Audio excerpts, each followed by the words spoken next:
Musk's SpaceX set to launch astronauts into space for first time. On Wednesday afternoon, NASA is preparing to send two of its astronauts, Bob Behnken and Doug Hurley, to orbit aboard a spacecraft built by Elon Musk's SpaceX. The launch will mark the first time a private U.S. company has catapulted astronauts into space. It has also been about a decade since NASA retired its space shuttles in July 2011. For the first time since 2011, we are sending American astronauts back to space, on an American rocket, from American soil. And we would like you to join us for launch at a safe virtual distance, of course, NASA said in an announcement. NASA's live broadcast of the launch begins 12:15 p.m. EST with liftoff scheduled for 4:33 p.m. EST. It will be held at the Kennedy Space Center in Florida. If the weather holds up, SpaceX's Crew Dragon will launch on a Falcon 9 rocket to the International Space Station, ISS. Falcon 9 rocket and Crew Dragon spacecraft this morning. H/T NASA. Scheduled events for today. 12 p.m. live views of the SpaceX Falcon 9 rocket on Launch Pad 39A at the NASA will stream the launch event live on YouTube. This is a big day for Musk, considering last night his electric car company, Tesla, cut prices across the entire U.S. lineup, as it appears a demand problem is forming. President Donald Trump will be in attendance today to witness the launch of the first manned space mission for the U.S. in a decade. Vice President Mike Pence will attend as well. The president has bragged about the public/private program for space travel, by allowing rich guys to bankroll the missions.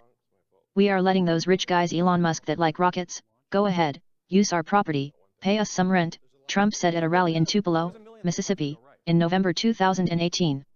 Go ahead. You can use Cape Canaveral. You just pay us rent and spend that money. Peter Diamandis, founder of the X Prize, the first private company to launch a rocket to the edge of space, told Financial Times if Musk is successful today, it will mark a period where spaceflight has become reliable and cheap. It's the first, fully commercially built, entrepreneurial capability, Diamandis said. What Elon Musk has done is nothing short of extraordinary, outpacing the U.S. government-backed industries, Russia and China. Ahead of the launch, SpaceX raised $346 million, which was $100 million more than it originally disclosed in March. In the company's existence, it has raised $3.5 billion, according to Crunchbase data. Greg Autry, a former White House liaison to NASA, said the commercialization of spaceflight is equivalent to when the Internet was first created by the U.S. Defense Department. He called today's flight a tipping point we've been waiting for in the commercial space industry for a number of years. Financial Times describes the SpaceX and Boeing competition over the last decade to drive commercialization of space. NASA, which commissioned both SpaceX and Boeing 7 years ago to build human launch systems, is counting on commercial incentives and market competition to drive down the price of getting into space. It has estimated that the $400 million SpaceX spent to develop its Falcon 9 rocket, which has become the workhorse for lifting cargo to the ISS, was only a tenth what it would have cost NASA itself to build a similar rocket.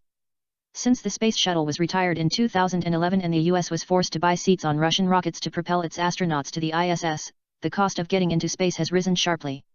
Dennis Tito, the first space tourist, paid $20 million in 2001 for a ride to the ISS on a Russian rocket. The price of a seat has now ballooned to more than $90 million. A competitive commercial market could quickly push that price back below $50 million, said Mr. Autry.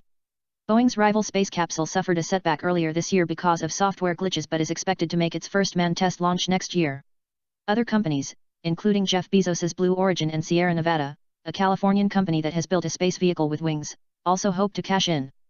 As competition increases and the process for mounting human flights becomes more streamlined, the price for a trip into orbit could fall below $10 million over the next decade, Mr. Autry predicted. A boom in commercial space travel could be ahead if Musk is able to pull off today's launch. It could signify affordable spaceflight is here. This could also unleash new industries such as space tourism, something that, Laura Forchik at Astrally, a U.S. space consultancy, said could see exceptional growth in the 2020s. The next big step in commercializing space will need to be the retirement of ISS with private companies launching a new space station. That could be possible by the midpoint of the decade. Ahead of the launch, Musk said, "I'm chief engineer of the thing. If it goes right, it's credit to the SpaceX/NASA team. Goes wrong, it's my fault." Fourth Turning News. Please like, share and subscribe. Thank you.